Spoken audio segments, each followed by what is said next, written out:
lanjutkan sharing saya sebuah tema yang saya beri judul New Creature. Nah, ini saudara terinspirasi waktu saya lagi merenung. Ya, saya diingetin tentang teman-teman kita yang hari ini merayakan Idul Fitri. Katanya setelah sebulan penuh mereka menahan lapar dan haus berpuasa. Ini hari ini atau kemarin saya kurang paham. Katanya mereka merayakan Idul Fitri, saling memaafkan. Kenapa? Karena secara kepercayaan mereka lahir baru kembali, bersih katanya. Dosa yang setahun selesai, jadi putih seperti kertas putih, ya. Nah, waktu saya renungkan ini saudara, kepada saudara-saudara kita, sepupu kita yang setahun sekali itu, lalu Tuhan ingatkan kepada saya bahwa tahukah bahwa kita sudah dibersihkan satu kali untuk selama-lamanya, saudara. Saudara, satu kali saudara menjadi ciptaan yang baru, ya. Ayatnya di mana saudara? 2 Korintus 5 ayat 17. Ya, satu ayat ini saja hari ini untuk menjadi bahan perenungan kita. 2 Korintus 5 ayat 17, mari kita baca bersama-sama dengan suara yang lantang. Saya percaya semua kita sudah hafal ayat ini, tapi izinkan hari ini kita mau baca dengan suara yang keras. 2 Korintus 5 ayat 17. 1, 2, 3. Jadi siapa yang ada dalam Kristus, ia adalah ciptaan baru. Yang lama sudah berlalu, sesungguhnya yang baru sudah datang. Amin. Ayat ini sepanjang 2 hari ini, mungkin karena nggak kemana-mana ya di rumah. Jadi ayat ini seperti merefresh, menyegarkan saya bahwa siapa yang ada dalam Kristus, ia adalah ciptaan baru. Yang lama sudah berlalu, sudah hilang, sudah lenyap. Dalam bahasa sesungguhnya yang baru sudah datang. Dalam King James dikatakan, therefore if any man be in Christ, he is a new creature. All things are passed away, sudah berlalu. Behold, sesungguhnya all things are become new. Nah, saya mau kita ada sesuatu yang beda saudara waktu dikatakan all things are become new. Segala sesuatunya jadi baru saudara.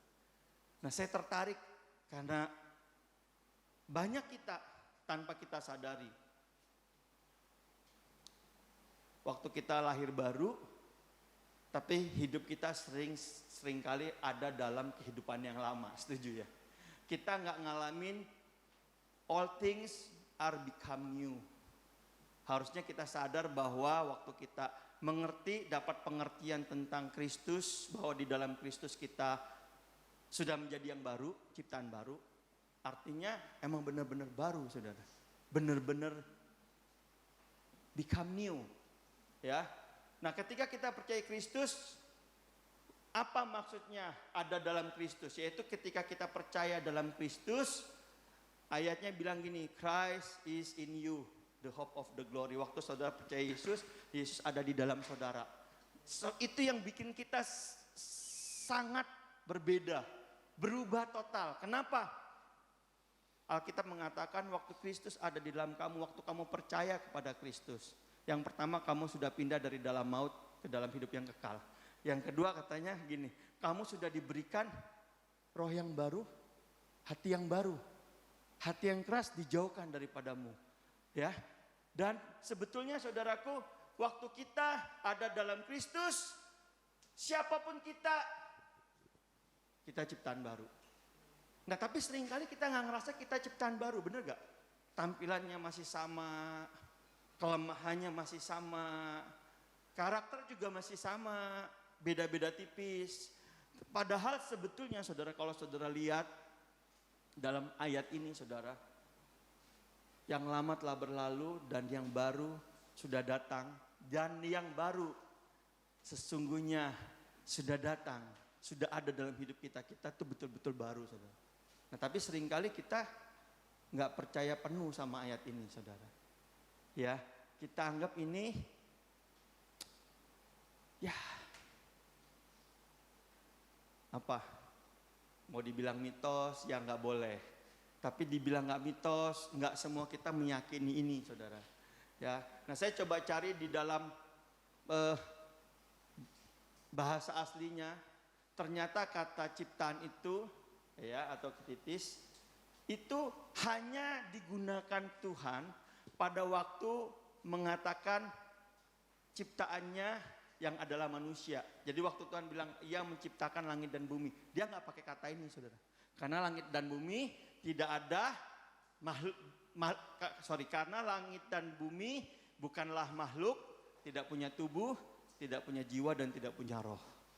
Hanya waktu Tuhan ciptain manusia, dia pakai kata ini, saudara. Ya, titis. Dan kata baru, saudara, atau kainos, itu artinya fresh. Makanya waktu saudara lahir baru, fresh kan, segar, ya, belum terpakai, benar-benar masih baru. Atau dalam kata sinonim lainnya neos yang artinya lahir baru, benar-benar fresh, nggak ada apapun, nggak ada hal-hal yang menghalangi. Sesuatu yang betul-betul potensi-potensi saudara dihidupkan secara baru. Ya, kenangan-kenangan saudara dihidupkan lagi sama Tuhan secara baru, beda dengan yang lama. Makanya kalau saudara baca Roma 8:28 dia bilang gini. Apa Roma 8:28 jadi lupa? Anaknya begini. Mantap. Tuhan turut bekerja mendatangkan segala sesuatu menjadi kebaikan bagi orang yang mengasihi Dia. Waktu kita belum bertobat, kita ngalamin banyak pergumulan. Kita lihat, aduh gue susah banget ya. Wah, kayaknya aduh gue orang yang paling susah, paling malang, begitu kita bertobat, terima Yesus, aneh. Kemalangan kita, dosa kita, kegagalan kita dirubah Tuhan seakan-akan menjadi sesuatu kayak modal. Kayak tiba-tiba hal-hal yang dulu yang buruk-buruk dirubah menjadi sebuah kebaikan. Kita lihat lewat pengalaman-pengalaman yang lalu menjadikan modal buat kita untuk melangkah di dalam bersama Tuhan, saudara. Saudara ngerasain itu enggak, saudara? Contoh, belum bertobat saya selalu ngerasa aduh, bahasa Inggrisnya kuluk miang. Waduh, bukan ya bahasa Cina ya.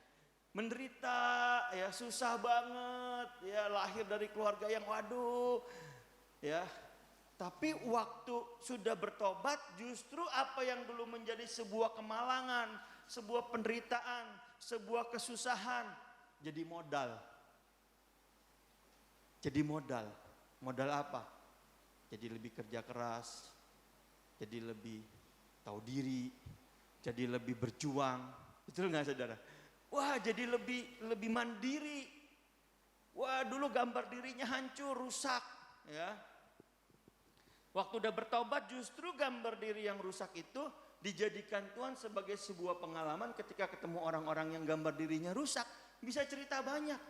Dulu masa lalunya rusak karena ngerokok, ya wah begadang hancur, ya waduh. Begitu sudah bertobat, justru apa yang dulu buruk jadi sebuah pengalaman. Waktu ketemu orang, Tuhan pakai itu untuk jalan memberitakan Injil, saudara.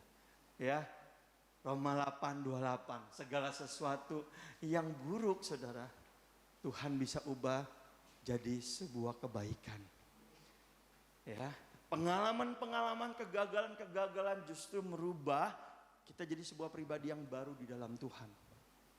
Nah, sampai di ayat ini saya teringat waktu khotbah Paskah, saudara masih ingat orang-orang kaget melihat Petrus yang pengecut, yang menyangkal Yesus, waktu dia ngerti secara utuh tentang mengapa Yesus datang, mengapa Yesus harus menderita, kenapa dia harus disalibkan, lalu kenapa dia bangkit, kenapa dia terangkat ke surga. Itu buat pengertian Petrus, Yohanes dan murid-murid menjadi komplit. Dan mereka lahir baru. Mereka berubah. Mereka yang tadinya pengecut, mereka jadi berani memberitakan Injil. Mereka yang tadinya kalau ada kesusahan sedikit mereka bersungut-sungut. Ya. Saya bayangin waktu Yesus ditangkap di Taman Getsemani, mungkin mereka larinya paling kencang, saudara. Karena Yesus ditinggalin. Tapi hari itu, kenapa mereka lari kencang? Karena mereka takut menderita kan, takut ditangkap juga, takut dipukulin juga. Tapi hari itu, waktu mereka dipenjara, waktu mereka dipukuli, mereka nganggap penderitaan sebagai sebuah kasih karunia loh. Kehormatan. Untuk ada bersama Yesus.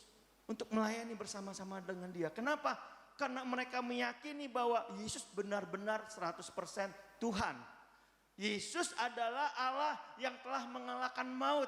Yesus adalah Tuhan atas segalanya. Enggak ada satu nama pun di bawah kolong langit ini yang bisa selamat tanpa nama Yesus.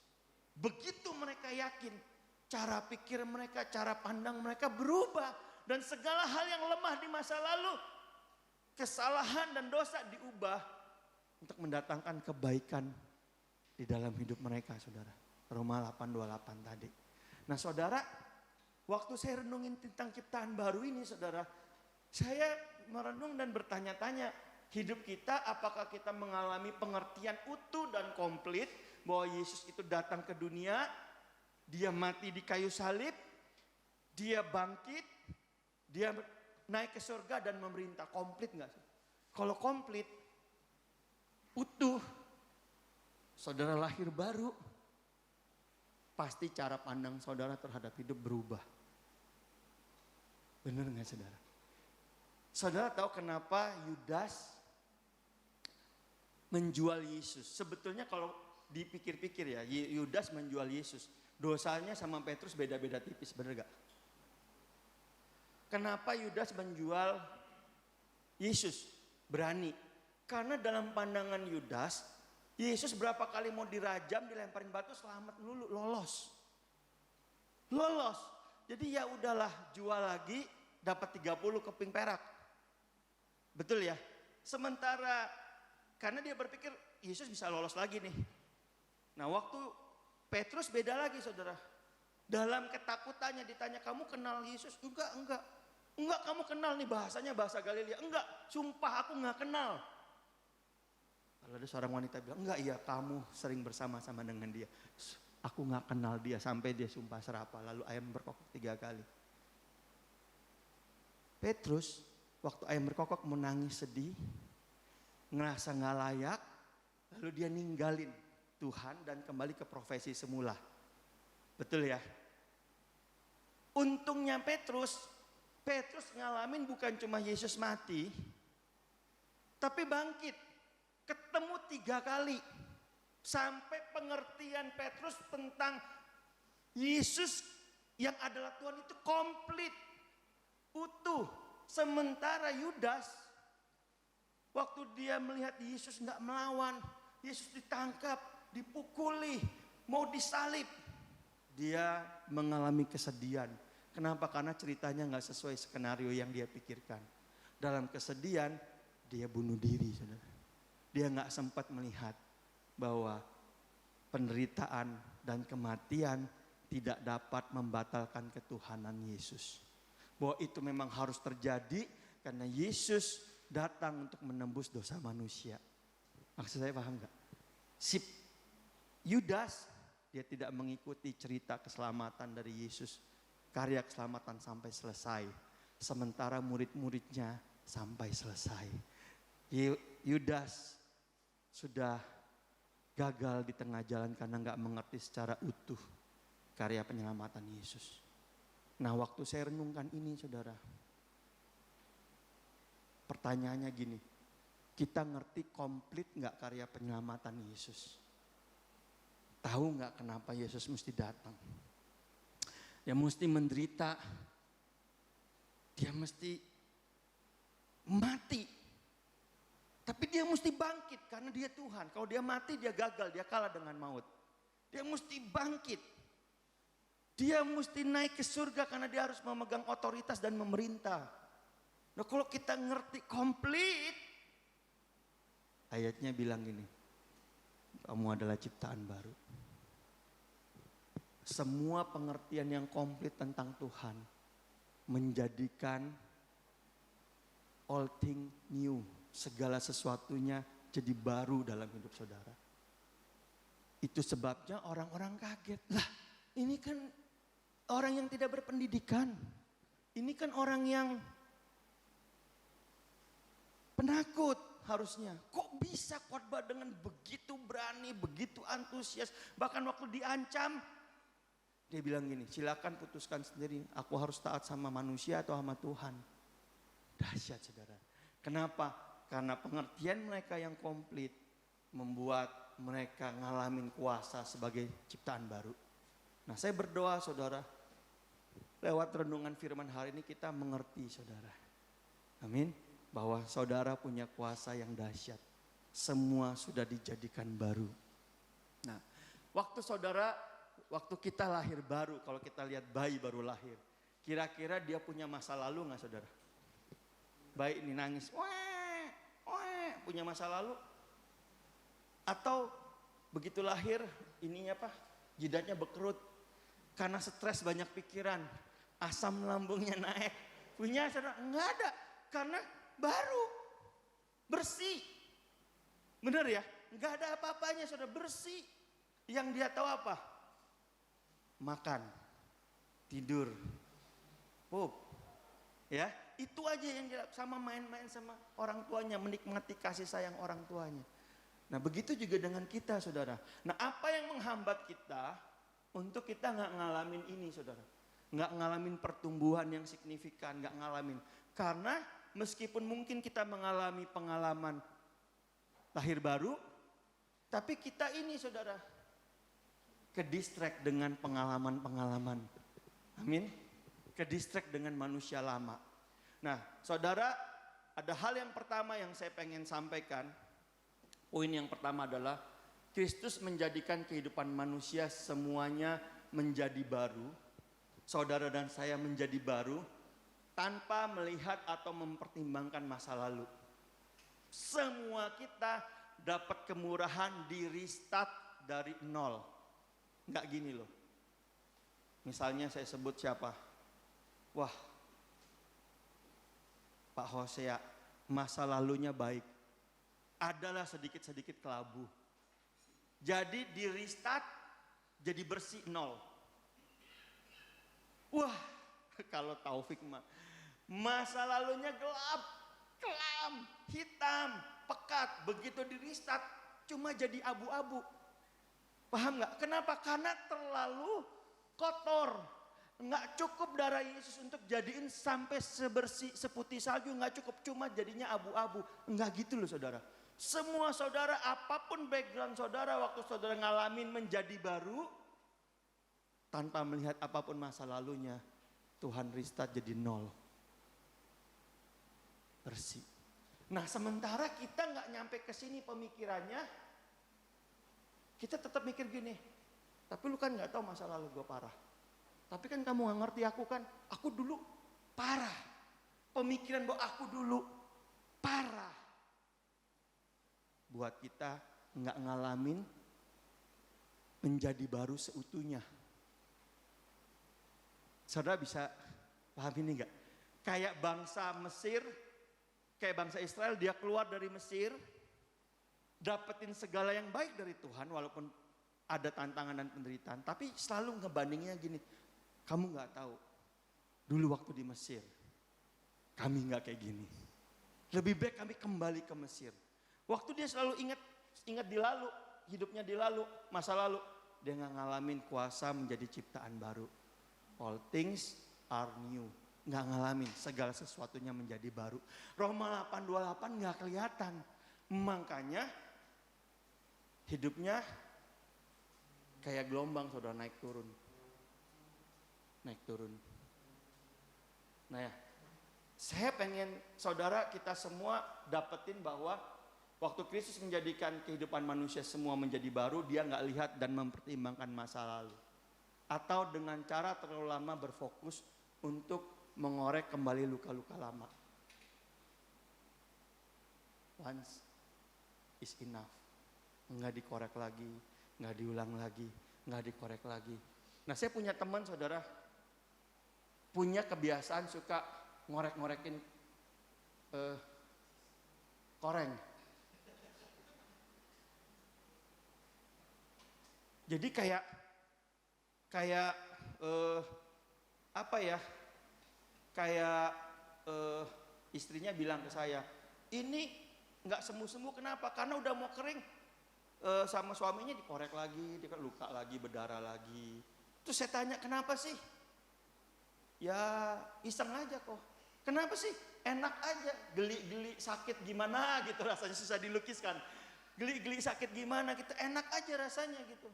Tapi akibatnya luka di kakinya nggak sembuh-sembuh. Kenapa? Dikorek-korek. Nah, waktu saya ngerenungin antara kata Idul Fitri hari ini perayaan Lebaran, ya, sama menjadi manusia baru, saya sadar saudara, ada banyak kali kita coba korek-korek.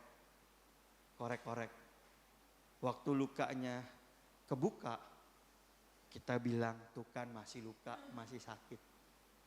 Padahal mungkin lukanya sudah Tuhan sembuhin jadi kapalan. Toh ya, luka itu kan kalau jatuh bisa jadi kapalan kan. Jadi lebih tebal daripada kulit lainnya. Tapi karena kita sering korek-korek, walaupun sudah dibikin lebih tebal dari yang lain, lebih kapalan, tetap lukanya ada. Dan waktu lukanya ada, pemikiran otak kita bilang gini, tuh kan lukanya masih ada, aku belum sembuh, masih perlu healing lagi, masih perlu lagi. Padahal kitanya yang terlalu fokus, terlalu lama untuk mengorek luka lama. Nah, saya nggak tahu berapa banyak kita yang ngalamin ini saudara. Tapi saya berdoa supaya satu ayat ini, di dalam Kristus kamu adalah ciptaan baru, yang lama telah berlalu dan yang baru sudah datang. Selesai bisa jadi sesuatu yang nempel di kepala kita. Bahwa waktu Tuhan jadiin kita baru dalam Kristus dengan pengertian yang utuh, Dia nggak pertimbangin masa lalu. Dia nggak mau kita fokus mengorek kembali hal-hal yang sudah lalu, saudara. Kenapa? Karena itu juga jadi celah buat iblis masuk dan membuat kita kembali hidup di masa lalu. Padahal kita udah nggak kayak gitu lagi, jauh. Jadi itu sebenarnya sebuah trap, sebuah tipuan, saudara. Ya, yang kedua, saudara. Waktu saudara lahir baru, manusia lama itu sudah berakhir. Benihnya sudah mati. Yang harus difokuskan adalah memperkokoh iman, percaya dalam Kristus. Amin. Dan yang kedua yang saya pengen sampaikan hari ini, yuk waktu kita udah tahu bahwa kita lahir baru, fokusnya jangan terlalu berlama-lama dengan masa lalu, tapi yuk memperkokoh iman, percaya dalam Kristus. Nah, sebuah pertanyaan gini, berapa banyak ayat di firman Tuhan yang betul-betul kita percaya dan kita hidupi? Berapa banyak, saudara? Yang sederhana-sederhana, berapa banyak yang kita betul-betul percaya? Contoh ya, saudara ya. Ayat ini 2 Korintus 5 ayat 17. Udah tahu saya udah lama. Apalnya juga sudah lama. Udah gak tahu berapa tahun yang lalu saya udah apal ayat ini. Saya tahu bahwa dalam Kristus saya adalah ciptaan baru. Saya udah baru. Tapi baru berapa hari lalu saya lebih disegarkan lagi untuk ngerti bahwa iya ya. Sama kayak gini saudara.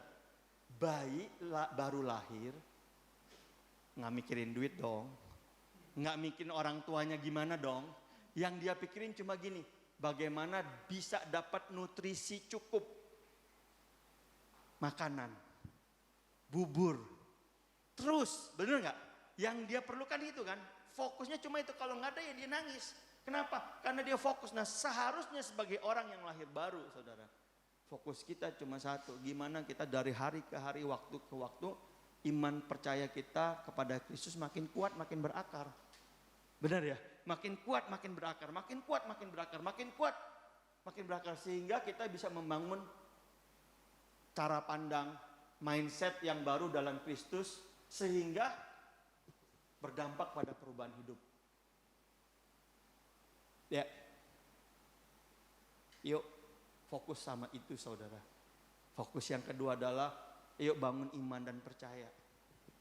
Bangun iman dan percaya.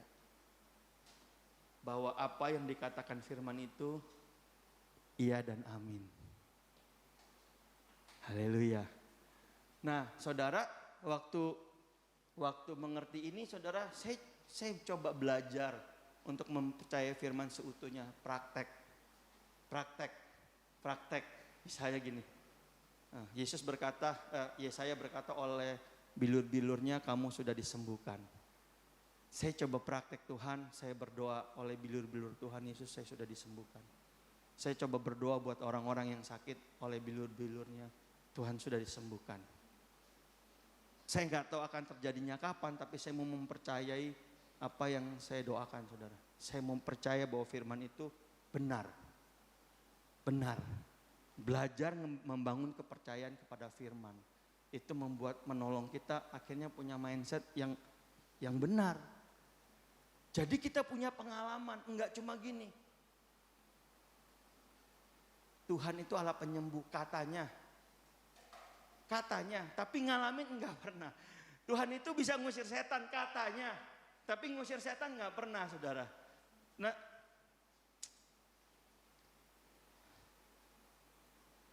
saya berdoa supaya kita ngalamin, saudara, ngalamin kuasa firman. Bukan hanya tahu tapi kita ngalamin kuasa firman. Dan kuasa firman hanya bisa dialami waktu kita mau coba praktekkan, merenungkan dan mempraktekkan dalam hidup kita. Saya kemarin ketemu sama seorang ibu, saudara ya, seorang ibu yang suaminya dulu pemabuk. Suaminya kalau cerita sama saya dulu Pak minum bir hitam sekian botol, nggak mabok. Dalam hati kita jangan bir hitam, bir putih aja. Satu botol udah merah semua, udah bisa, tolong pegangin dong dia, udah agak goyang gitu. Dia satu kerat gitu. Wah kita minum XO lah segala macam. Tapi at the end dia cerita waktu umur 40-an dia punya lever keras, mengeras, saudara. Akibatnya dia kalau kerja 3 hari keluar kota karena dia sales, restnya bisa seminggu. Karena restnya seminggu, bosnya akhirnya nggak kasih dia jalan jauh. Jadi kerjanya yang dekat-dekat aja, keliling Jawa Tengah gitu. Jadi kerja sehari, tapi pulang restnya 3 hari. Duit banyak, habisnya hanya untuk pengobatan. Nah satu kali, istrinya ini cerita sama saya, istrinya bilang gini, satu kali kita kan berdoa ya Pak ya, kata dia gitu. Namanya juga istri, nggak bisa apa-apa, cuma bisa berdoa doang gitu. Tapi saya berdoa, Tuhan saya nggak mau punya suami yang tiap hari ke dokter, ke rumah sakit, ke dokter, capek gitu. Terus gimana? Saya berdoa sama Tuhan, saya tahu bahwa Tuhan itu punya kuasa, Tuhan itu Allah penyembuh. Terus Bu, saya berdoa, dan waktu saya berdoa, saya bilangin Tuhan, saya tahu di surga banyak spare part, onderdil kata dia. Kalau mobil itu onderdil, tapi buat tubuh manusia. Bu, ya aku minta satu Tuhan, hati buat suamiku kata dia gitu. Terus dia berdoa, lalu waktu suaminya tidur dia bilang saya samperin, saya berdoa Tuhan Yesus saya minta ya, dan saya seakan-akan sudah menerima dan saya tumpangin tangan di belakang suami saya yang udah tidur. Nah, dan saya beriman kata dia gitu. Lalu apa yang terjadi saudara? Setelah dia doain, suaminya nggak tahu kalau suaminya itu udah ngalamin peningkatan dalam kesehatan. Artinya yang tadinya sakit-sakitan, kerja sehari istirahatnya 3 hari, kerja 3 hari istirahat seminggu, tiba-tiba bisa beraktivitas normal. Nah jadi waktu dia bilang sama suaminya, kamu perhatiin nih, kamu pasti lever kamu udah baru, Tuhan udah kasih baru. Suaminya cuma ketawa doang, saudara, ketawa. Yalah terserah kamu gini-gini. Nah satu kali saudara mereka cek ke rumah sakit, jadi kayak di scan pakai echo gitu, dicek gitu pakai yang dimasukin ke tabung MRI. Dan dokter yang ngecek bilang, kok levernya kayak lever bayi ya bapak ini, umurnya udah berapa, udah 40 lebih gini-gini, levernya kayak baru seperti lever bayi. Dan yang ngomong saudara, yang cerita ke saya bukan seorang hamba Tuhan, seorang ibu-ibu rumah tangga. Terus saya tanya, Bu kenapa Bu? Kok ibu yakin? Ya saya percaya Pak. Ya kita kalau nggak percaya firman, percaya sama siapa? Saya percaya firman, saya pegang. Saya dalam perjalanan pulang, saya merenung berapa banyak firman yang saudara tahu dan saudara betul-betul pegang dan percayai. Tuhan mau pakai itu buat kekuatan saudara di masa-masa saudara ngalamin kesulitan, saudara.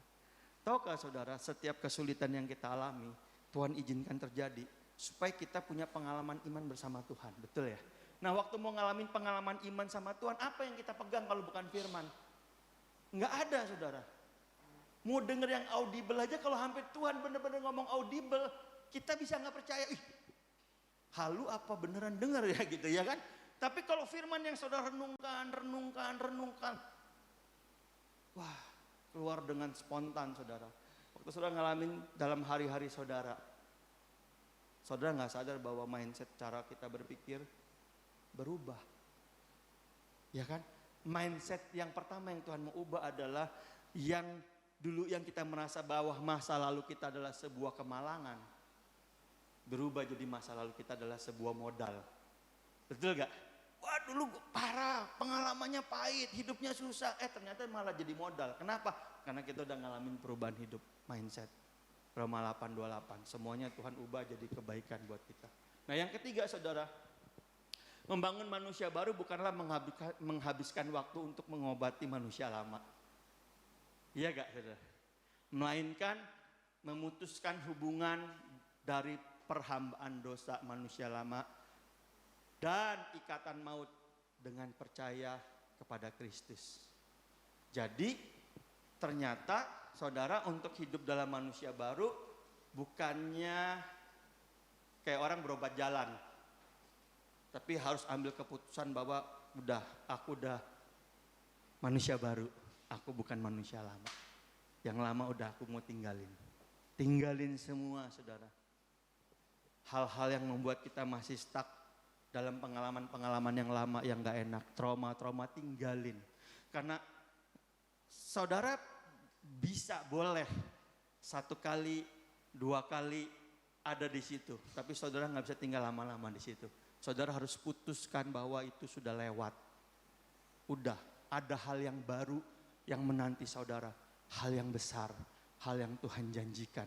Waktu saudara ambil keputusan, saudara akan lihat bahwa segala potensi, segala kuasa yang Tuhan berikan akan muncul, keluar. Karena saudara sudah memutuskan bahwa saudara bukan lagi yang lama, tapi yang baru. Saudara bukan lagi hidup dalam perbudakan dan ikatan. Aku tuh gak bisa lupa, aku tuh begini. Aku tuh gak bisa loh Bu, aku tuh punya kebiasaan begini. Enggak, putus. Kenapa? Karena saudara udah menjadi manusia yang baru. Ikatannya sudah Tuhan Yesus putuskan. Kuasanya sudah Tuhan berikan. Saudara murni, utuh, menjadi ciptaan baru. Nah, saudara, saya ada 2 hal ini, saudara. Yang pertama, gambar yang pertama. Saudara tahu gak kenapa? Ini gambar apa tahu ya? Seorang perempuan, pendarahan 12 tahun. Pasti desperate ya, saya ngebayangin wanita datang mens 12 tahun gak berhenti-berhenti. Pasti desperate. Alkitab mencatat uangnya habis untuk pengobatan. 1 kali dia dalam kefrustasiannya dia lihat, dia dengar Yesus lewat. Orang ramai, dia tahu dia bukan siapa-siapa dan gak bisa menarik perhatian Yesus. Gak bisa, ada rasa gak berdaya, gak mampu, gak layak. Dia cuma berpikir begini, saudara, dalam hatinya. Kalau saja aku bisa menjamah jubahnya, pasti aku sembuh. Iman itu menyembuhkan dia, saudara. Kalau saudara dalam mindset saudara, dalam pikiran saudara, hanya Tuhan yang saudara pegang. Pokoknya Tuhan, apapun aku pegangnya Tuhan, gak ada yang lain Tuhan. Kepercayaan itu mendatangkan, Tuhan gak mau nyamperin saudara aja, Tuhan akan nyamperin saudara. Setuju gak, saudara? Kenapa? Karena ada kebergantungan yang kuat, ada keputusasaan yang kuat, ada pengharapan yang penuh. Sehingga Tuhan tertarik sama perempuan ini. Waktu Tuhan ngerasa, Tuhan hari itu kalau saudara baca gak punya attention, niat untuk nyembuhin, bener gak? Tapi karena imannya si wanita, Yesus tiba-tiba noleh. Siapa yang telah menjamah jubahku? Murid-murid bilang, Tuhan yang bener aja. Rame begini kita mana tahu siapa yang megang. Enggak. Ada satu orang karena ada kuasa yang keluar dari bajuku. Ternyata kehausan, kelaparan, rasa frustasi dari si wanita ini menarik kuasa Tuhan untuk turun menyembuhkan dia. Tahukah saudara, seringkali Tuhan bawa kita ke dalam suatu situasi yang frustasi. Supaya saat kita frustasi, bergantung sama Tuhan penuh. Tanpa kita sadari saudara. Kuasa Tuhan tertarik turun atas kita saudara. Membuat hal-hal di luar apa yang bisa kita bayangkan dan yang kita pikirkan. Iman perempuan ini yang timbul dari desperate hidupnya, penyakitnya, mendatangkan kuasa Allah. Nah beda lagi sama yang kedua saudara. Yang kedua ini saudara, perwira ini datang ke Tuhan karena dia tahu dia ini seorang tentara. Dia tahu dan dia datang kepada Tuhan, dia bilang, Yesus, kasihanilah hambaku terbaring sakit. Karena perwira ini dikenal perwira yang baik, ya perwira di Kapernaum. Yesus mau datang ke rumahnya, waktu Yesus mau datang bilang, Tuhan gak usah repot-repot datang, cukup perintahkan saja, maka hambaku sembuh. Sampai Yesus bilang, wah aku gak ketemu loh iman sebesar ini di tengah-tengah sekalipun orang Israel, gak ketemu. Tapi pertanyaannya adalah kenapa si iman ini, si perwira ini bisa punya iman sedahsyat ini saudara. Kenapa? Ternyata saudara, perwira ini ada dalam sebuah atmosfer ketentaraan. Yang kalau jenderalnya, pemimpinnya bilang apa, dia lakukan dan dia percaya. Dia lakukan dan dia percaya. Nah, sehingga bagi dia saudara, asal Yesus perintahkan saja. Karena mindsetnya udah kebangun. Asal Yesus perintahkan saja. Terjadi, pasti terjadi. Nah, berarti dengan ini saudara, mari kita bangun mindsetnya mindset firman. Supaya waktu firman itu datang dalam hidup saudara, waktu firman itu keluar di hati saudara, saudara bisa percaya mutlak. Tanpa keraguan, tanpa mempertimbangkan ulang, sehingga itu jadi iman. Nah, ada pula ini saudara kenyataannya, saudara kejadian. Teman saya banyak main dengan kayak tentara lah gitu. Nah, dulu kan kita ada isu-isu tuh mau kerusuhan di sini, kerusuhan di sana. Nah, teman saya ini namanya Silas, mungkin saudara kenal karena tinggal di Gading Serpong. Nah, dia biasa main sama tentara. Dia bilang, satu kali saya tuh bingung. Kita lagi ngumpul, kita lagi jaga jalan tol masuk dari arah Jawa, dari arah Cikampek masuk. Terus tentaranya bilang gini, ini malam-malam jam 3 pagi. Tentara siap, panggilkan, siap komandan. Tolong cari ini ya, kopi sama pisang. Itu kan hal yang sederhana ya. Tapi kalau dicarinya di tengah-tengah jalan tol jam 3 pagi kan bukan hal yang sederhana. Siapa yang masih buka gitu. Maksud si Silas itu gitu, teman saya gitu. Tapi dia bilang aneh pak, kata dia gitu. Waktu setengah jam udah lewat, tentara yang disuruh bisa balik bilang, lapor pak, ini kopinya, ini pisangnya. Terus saya tanya, kata dia gitu, saya tanya, pak, setelah komandannya nggak ada, pak, kok bisa sih? Kita kan lagi jaga, bukannya di tengah hutan. Kita lagi siap-siap nih kalau orang-orang dari ini mau bikin kekacauan, kok bisa nyari jam 3 pagi? Terus dia bilang ini, lapor, siapa, kata dia gitu. Kita satu yang percaya dalam ketentaraan. Kalau komandan bilang apa, pasti bisa. Jadi kami percaya aja. Dan kami cari, kami ketemu betul pak. Ada di kampung mana, di desa mana, ketemu aja orangnya dan ketemu aja barangnya gitu. Kenapa? Karena kami percaya. Jadi waktu saya ingat ini saudara, Tuhan ingetin gini, betapa penting saudara untuk kita percaya sama semua yang Tuhan ngomong, yang Tuhan katakan, yang saudara renungkan dalam hidup saudara. Karena waktu saudara percaya dan firman itu keluar, waktu saudara lakukan, dahsyat saudara, dahsyat. Nah berarti perwira ini ada di dalam atmosfer, di luar apa yang kebanyakan orang Israel alami. Dia nggak ngerti Taurat, dia nggak ngerti apa. Ingat dia orang Kapernaum, dia bukan orang Israel. Tapi yang dia tahu satu, yang Tuhan pakai. Kalau pemimpinnya bilang, ya, dia percaya penuh. Sama saudara, waktu dia ketemu Yesus, dia bilang, Yesus nggak usah datang. Cukup Yesus katakan, maka hamba aku akan sembuh. Amin saudara. Oke, slide berikutnya gini. Masa lalu kita sudah berakhir. Masa sekarang adalah masa di mana kita bersama-sama fokus kepada Kristus dan kerajaannya. Amin saudara. Masa depan kita adalah kehidupan kekal. Yuk saudara. Kalau saudara nggak percaya ada kehidupan setelah kematian, saudara salah agama berarti. Saudara salah kepercayaan, bukan salah agama. Saudara salah kepercayaan. Tapi begitu saudara bilang saudara percaya kepada kehidupan kekal, pertanyaan berikutnya adalah gini, apa yang kita lakukan hari ini lebih banyak untuk kehidupan hari ini atau kehidupan kekal? Apa yang banyak kita lakukan hari ini adalah untuk Kristus dan kerajaannya atau diri kita? Saudara perlu renungkan karena kita nggak pernah tahu apa yang akan kita hadapi. Ya, satu kali lagi nih kesaksian. Kemarin saya ngelayat teman saya punya orang tua meninggal. Saya tanya dong, sakit apa? Mama tuh sehat, nggak ada tanda-tanda sakit.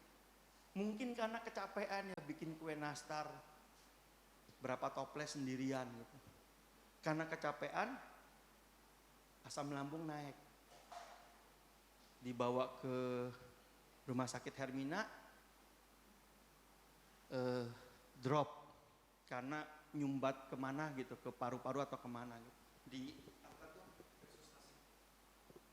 20 menit nggak bisa, ditambah lagi 10 menit udah garis lurus. Nah, kita yang biasa kena asam lambung kan jadi jadi waduh, mama tanda-tandanya apa? Enggak pak, enggak kok, enggak kak kata dia. Kalau kita kan pernah kayak asam lambung kayak ada cairan naik sini gitu ya, panas gitu. Saya sampai pernah keluar dari hidung. Wah, saya tanya, mama gimana? Enggak apa-apa, cuma ya kembung-kembung. Ya, tiba-tiba lewat. Ya saya setuju, umur, kematian di tangan Tuhan, betul ya. Tapi masalahnya waktu itu datang saudara. Kita udah persiapan, kita udah bener gak invest buat hal-hal yang sifatnya kekal bersama dengan Tuhan. Amin saudara. Haleluya. Mari